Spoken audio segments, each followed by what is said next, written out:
ये जुआरी का सा खेल है। जय बार जुआरी हारता है तय बार उसकी जिद और बढ़ती है। शायद अब की जीत जाऊं, अब की जीत जाऊं।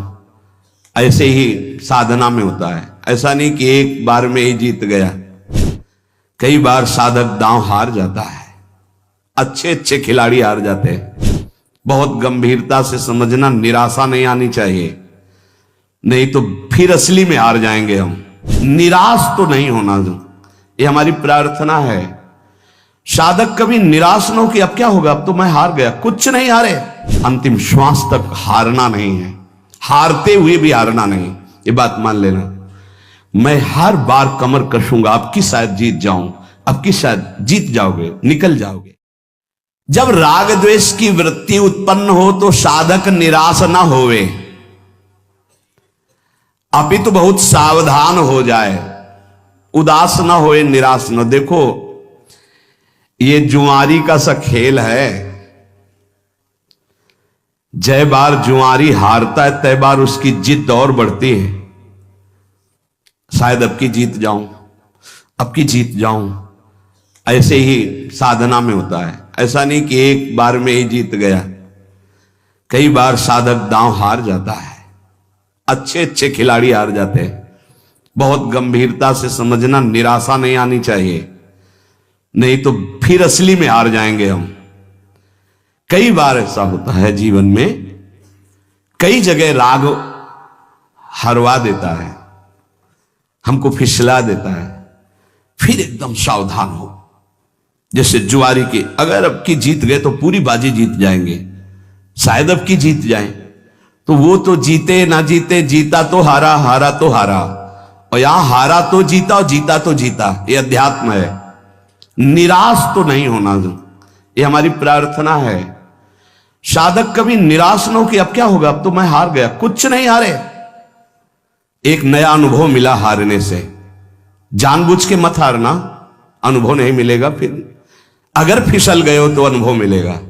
कहां से फिसला, क्यों फिसला, आगे बढ़ूं, निराशा नहीं। और आध्यात्मिक ऐसा है कि जैसे जल में ऐसे मारा तो गड्ढा दिखाई दिया, हाथ हटा लिया, पूरा बराबर हो गया। समझ रहे, फिसल गए तो लगा हानि हो गई, लेकिन अध्यात्म में फिर संभल करके चले तो बिल्कुल बराबर हो गया, कोई हानि नहीं हुई, बड़ा मंगल हो जाएगा। निराशा तो उपासक को करनी नहीं, ये ध्यान प्रार्थना हमारी मान लीजिए, नहीं तो आप परमार्थ से हार जाएंगे। अंतिम श्वास तक हारना नहीं है, हारते हुए भी हारना नहीं। ये बात मान लेना। मैं हर बार कमर कसूंगा, अब की शायद जीत जाऊं, अब की शायद जीत जाओगे, निकल जाओगे। बहुत ध्यान देने का विषय वर्णन हो रहा है। यही हमारी आध्यात्मिक उन्नति मारी जाती है। क्या होता है, साधक राग पूर्वक किसी कर्म में प्रवृत्त ना हो, किसी भोग में, किसी विषय में, किसी कर्म में आज्ञा मान करके कर्म में प्रवृत्त हो। यह बड़ा सूक्ष्म विषय है। साधक की कर्मों में प्रवृत्ति या निवृत्ति अपनी रुचि से नहीं होती। मुझे अच्छा लगता है इसलिए करता हूं, मुझे अच्छा नहीं लगा इसलिए छोड़ दिया, नहीं।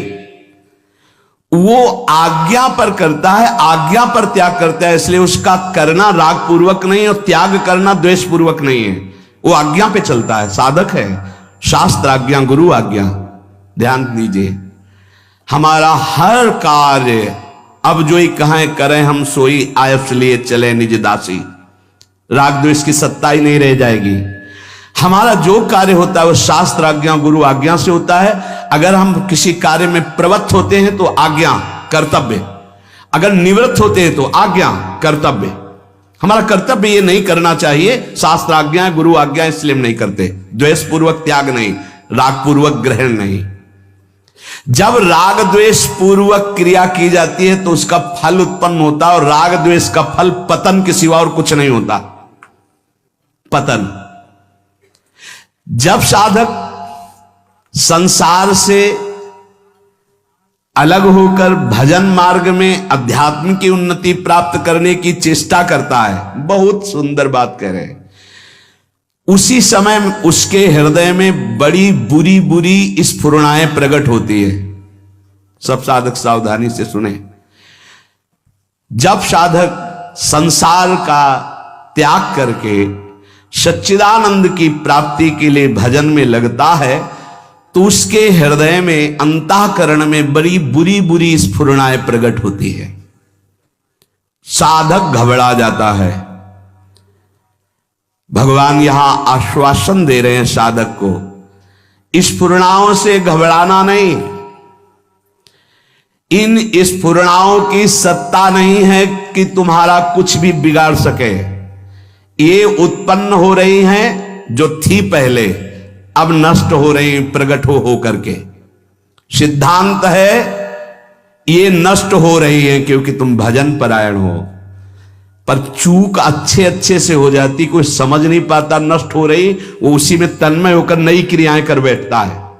राग बन गया, संस्कार बन गया, यही चूक हो जाती। ध्यान देना, जब हम साधन भजन पे, तो हमारे अंदर गंदी गंदी स्फुरणाएं जो जन्म जन्मांतर की, अब हम उनको ये नहीं समझ पाते कि ये नष्ट हो रही। हमारे अंदर काम आ रहा है, हमारे अंदर क्रोध आ रहा है, हमारे अंदर भोग आ रहा है, भोग की बातें आ रही, पुरानी बातें आ रही, आ नहीं रही, वो नष्ट हो रही। अगर आप उनमें तन्मय होकर नवीन क्रिया कर बैठे तो संस्कार बन गया, मिटने की जगह बन गया, अब पतन अवश्यंभावी। अतः उपासक स्फुरणाओं को देखकर घबराए नहीं, आ नहीं रही, ये जा रही है। संसार का जब आप भोग करते थे तो स्फुरणाएं आ रही थी, तुम जान नहीं पाए, वो इकट्ठा हो रही थी। जब तुम संसार से मुक्त होने के लिए भजन शुरू किए तो अब वो जाएंगी, निकलेंगी, वो निकल रही स्फुरणाएं। अब भजन के बल से स्फुरणाएं खाली हो रही हैं। तुम स्फुरणाओं में चिपकना मत, पकड़ना मत, उन स्फुरणाओं के अनुसार संकल्प करके क्रियाएं मत करना, वो निकल रही है।